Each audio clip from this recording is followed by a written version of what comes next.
Hey, thanks for stopping by. My name's Stogie Shane. Today I'm reviewing the Liga Privada number 9. This is the Toro. It's a 6x52. I've had a lot of internet folks and emails and friends also ask me to review these things, probably because there's a lot of hype that surrounds the cigar itself. Um, Before driving to a brick and mortar store that may be not close by, or mail ordering these things, folks want to know if they deliver. It's understandable because the cigar is relatively hard to find, and before traveling that far to get one, for a lot of people, they like to find out if it will be beneficial. The cigar itself, to give you some background on it and to explain a little bit of the hype, was created specifically for Drew Estate's founder and president, Steve Saka. It contains 7 different tobaccos from 7 different farms. The wrapper alone is hand fermented for 18 months. It is a Connecticut broadleaf Ligero Oscuro. The filler is a combination of Honduran, Dominican, and Nicaraguan, and the binder is Brazilian. So there's a whole lot of things going on in there, and if you're a regular cigar smoker, you already know that all of those tobaccos, for the most part, contain different things. So it should make for a very complex cigar, and we'll find that out. They cost about $9 when you do get your hands on one, and going up from there, the larger vitolas can, of course, yield exponentially larger prices. We'll cut it and light it, and I'll be back in just a few to explain that. I can describe the visible appearance, anyways, by showing there's some pretty good veins occurring through there. I don't think there's anything to be concerned about because there's no big stems.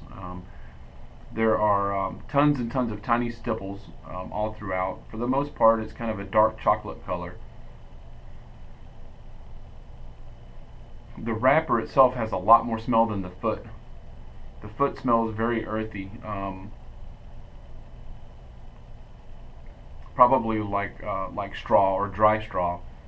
But when you smell the wrapper, you still pick up on that scent, but a whole lot more of a chocolate scent as well. Anyway, we'll cut it and light it. I'll be back in a sec.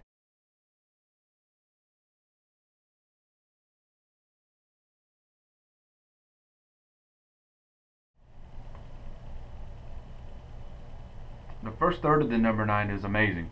It's not near as strong as what one would think. There's plenty of power there, but it starts off right in the middle of medium bodied.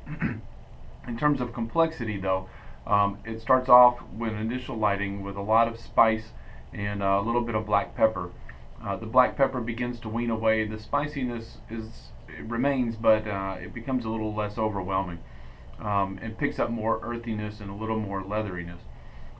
It produces lots of generous smoke. The ash is bright white and razor sharp. It does pick up a little bit of a sag here and there, but that catches up, as I noticed. It ashed itself at about 1 inch, so I'll keep that in mind when coming back to do the second third and maybe show you a little bit about the ash itself, because it's exactly what every cigar smoker loves when producing ash. It's very smooth, very bright white, and not very flaky. So I'll be back in a sec and tell you about it.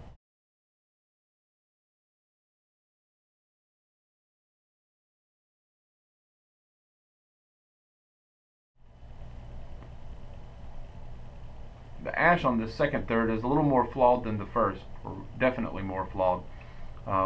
Not bad, but still flawed. It's got a kink, as I'm sure you can see there, and it's also got some pretty deep fractures that if I don't discard pretty quick, it's just going to make a mess. So stand by 1 second. um, Regarding the taste, the pepperiness has kind of weaned away a little bit, and there's hints of it here and there, but it's not a peppery cigar at this point anyways. Um, However, the spice has definitely ramped up and become a lot more present. I don't mean spice in terms of pepperiness, but I do mean spice in herbaceous. So if you think of herby spice, that's what I'm picking up. If you've ever smoked, say, any of the acid cigars, then you understand the spices that I'm talking about. It does not taste like an acid, but you can tell that the same guys that blend those cigars and produce them also had a hand in blending these. So it's reminiscent of that anyways. Um, However, with all of that said, it's gotten a lot more creamy. which complements that herbaceous spice very well. And we've picked up some leatheriness and definitely a lot more earthiness. What is also intriguing is at the very end of the finish, after exhaling and giving it a few minutes, I'm picking up light hints of chocolate. If that continues to grow, it'll complement the mix very well. Aside from the little flaky ash, you can see the burn is still very, very crisp and sharp. It doesn't require much touch up, if at all. The kink that was in that second third may have been the result of me correcting the little sag that it had in it. To correct that, I exhaled through the cigar a couple of times, and that was about the point that it developed the kink. So who knows? Maybe on the last third and at the finish, it'll be just as, the ash would have held in there like the first. So I'll be back in a few, and we'll talk about that.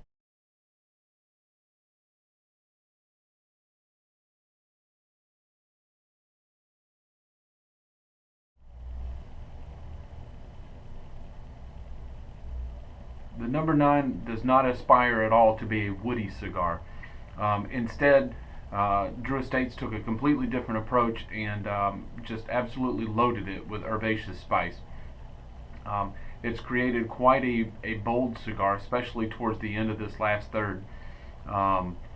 With that said, to sum it all up, in the very beginning, it started out with lots of black pepper that moved into the second third. The black pepper kind of backed up a little in the taste profile.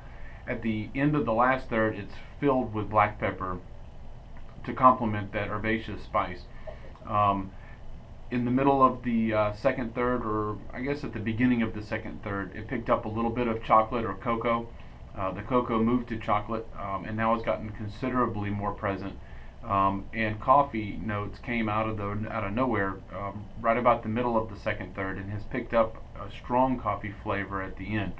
Not an overwhelming coffee flavor, but strong coffee. The ash has been quite good all along. At the middle of the second third and from there on, it picked up a slight flakiness to it, so it's a little bit toothy. Filled with lots of white, gratifying smoke. The aroma in the air is fantastic from this cigar. The construction is flawless. The draw's been perfect all along, and the burn's been perfect all along. It does require ashing about every inch. That's not a fault of the cigar. It's pretty common, but it's not a long ash cigar. For $9, it's a heck of a good find. If you live near a brick and mortar store that happens to carry these, or you can get your hands on some, do it. And you won't regret it, especially if you're a connoisseur of strong cigars and bold cigars. They hit the mark on this one.